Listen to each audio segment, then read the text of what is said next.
Bonjour à toutes et à tous, mes amis. Salam alaikum wa rahmatullah wa barakatuh. La paix à toutes et à tous, je vous envoie. Nous sommes le 16-07-2019. Il est 11h42. Le veilleur silencieux sur le 2.0 chez Saber Solo. On part de sa population avec les armes chimiques, tu vas avoir un oui à 80%. Ils sont d'accord. Tu comprends? Ils sont manipulés. Ils sont pas réveillés. Donc ils sont facilement manipulés, les gens. Tu sais que si tu leur mets sous le nez là, ce que tu as dit, ce qu'il a sorti là, le machin, Ramon Chaya ou je sais pas quoi là, le fait que l'islam était le palais d'Israël, si tu leur montres ça sous le nez, je me demande même s'ils vont se réveiller avec ça. Hein. Je sais pas, ils vont dire que c'est faux, hein. Ils te croiront pas. Hein. Non, le peuple est endormi à un point, c'est dingue. Hein. Sincèrement, moi je mets ce lien, je mets cette petite vidéo très souvent dans mes vidéos pour étayer ce que je dis parce que c'est un rabbin qui le dit. Oui. Hein, c'est pas moi, c'est un rabbin. Et malgré cela, on me traite quand même d'antisémite. Hein. Donc, c'est vrai qu'au bout d'un moment, je sais plus trop quoi faire. Mais tu vois, on en revient à ce qu'on disait tout à l'heure, est-ce que c'est plié ou pas plié?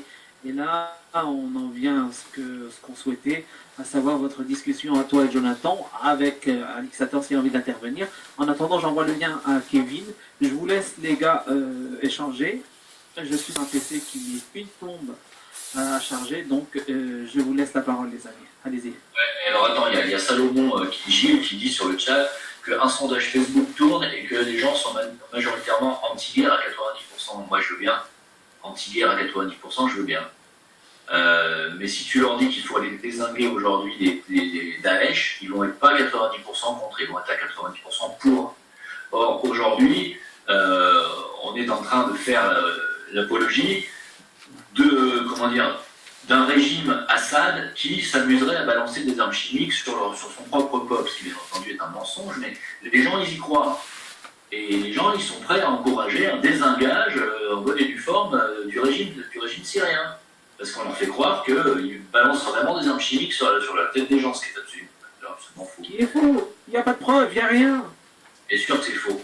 Donc en fait, moi ce que j'aimerais savoir, c'est comment fait Jonathan pour être optimiste dans les 2-3 ans à venir? Moi, j'aimerais savoir quels sont ses arguments. Moi non, moi aussi. Moi, juste pour le petit truc, parce que moi, c'est pas très grave, mais le prénom, c'est Jonathan, c'est pas Jonathan. Excuse-moi. Jonathan. Non, c'est pas grave, mais c'est vrai que c'est plus la sonorité. Ensuite, on s'en fout de ça, et ce que je voulais dire, c'est que juste par rapport au sondage, faut quand même prendre, alors, 90% anti-guerre, je sais pas, ça me paraît un peu... bon, pourquoi pas, hein, tant mieux. Mais le sondage dépend surtout, tu sais... je pense que tu connais le sujet des instituts de sondage qui sont totalement sous la main du système. Mes très chers amis, parlons peu, mais parlons bien.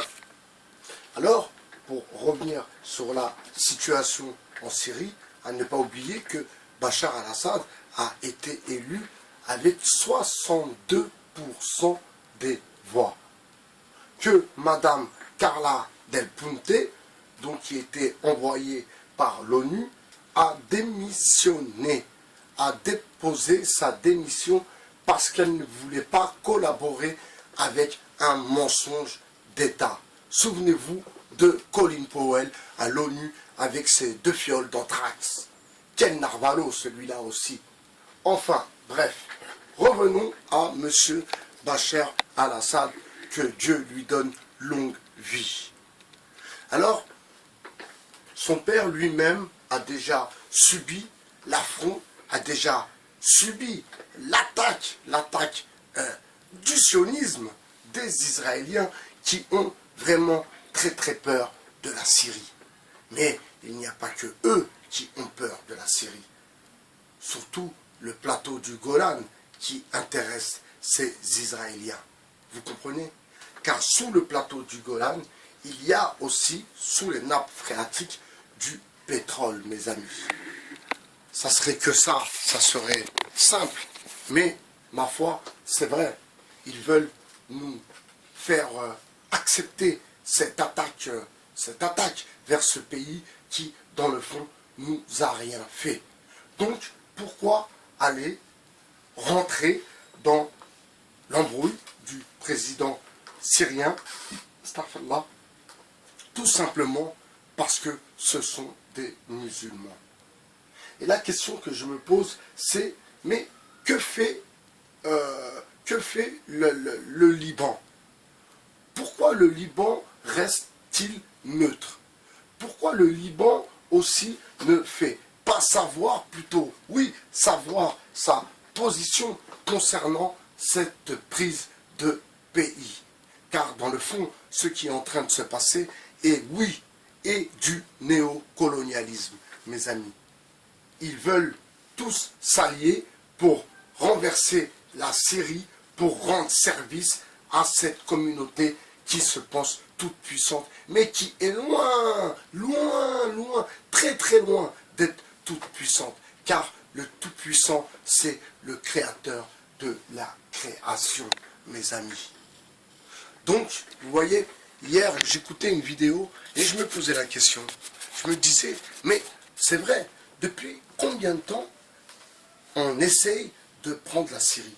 Ils essayent, je me mets dans les on parce que je suis français, je ne vais pas rejeter ma nationalité, si vous voulez. Mais depuis combien de temps on essaye de prendre la Syrie? Mais le président syrien, à qui j'envoie beaucoup de force, au cas où tu verrais cette vidéo, Bachar, je t'envoie beaucoup de force et nous t'envoyons beaucoup de force ici de France, monsieur Bachar el-Assad. Donc la Syrie est un point stratégique. C'est quelque chose de... C'est un point stratégique. Stratégique militairement par rapport à tout ce qui est opération militaire et stratégique avec son port, avec ses attaches fluviales. Donc pour le commerce, pour l'import et pour l'export. En fait, cette guerre avec la Syrie est surtout pour rendre service à l'entité sioniste. Tout simplement. Donc, vos discours, vos débats, oui, mais qu'est-ce que vous pensez de... Oui, mais la guerre en Syrie, oui, mais... Ça fait combien de temps qu'on essaye de renverser Bachar al-Assad? Je pense qu'il serait peut-être temps, enfin, de faire savoir, de faire comprendre à nos élites que nous sommes contre ces attaques en Syrie. Et encore une fois, quand Gaza a été bombardé au phosphore blanc, ma foi, il y a eu peu de mouvements. Il y a eu peu de musulmans se rendant dans la rue pour demander l'arrêt immédiat de cette attaque chimique, pour le coup, et salto arrière sur la caisse enregistreuse, comme dit Dieudonné, et oui, sur cette attaque chimique. L'attaque de Gaza au phosphore blanc est une attaque qui est hors les lois internationales. Donc Israël doit être condamné. Mais bien sûr, ça, nous n'en parlons pas. Israël doit être condamné pour l'attaque au phosphore sur Gaza. Est-ce qu'elle a été condamnée? Est-ce qu'elle a été embêtée, ennuyée? Est-ce qu'on essaye de la poursuivre même? Est-ce qu'on essaye de poursuivre Israël pour cette attaque au phosphore blanc? C'est une question que je me pose. Et comment ça se fait? Encore une fois, et hier dans un post, j'insistais là-dessus. Mais que font les pays arabes autour d'Israël? Que fait l'Égypte? Un grand pays comme l'Égypte. C'est pas un petit pays, l'Égypte. C'est un grand pays avec une grande armée. Mais que fait l'Égypte, bordel? Que fait l'Égypte? Que fait l'Égypte? Les Égyptiens, qu'est-ce que vous faites? Vous faites quoi? Vous voyez bien vos frères palestiniens en train de vivre Hagra, jour après jour, année après année. Mais qu'est-ce que vous faites? Quand je parle aux Égyptiens, ma foi, je parle aussi aux autres. Je parle aussi au reste du monde. Je parle aussi aux musulmans, mes amis. Donc, je pense qu'il serait peut-être temps de faire savoir à nos élites que nous ne sommes pas d'accord contre cette attaque sur la Syrie.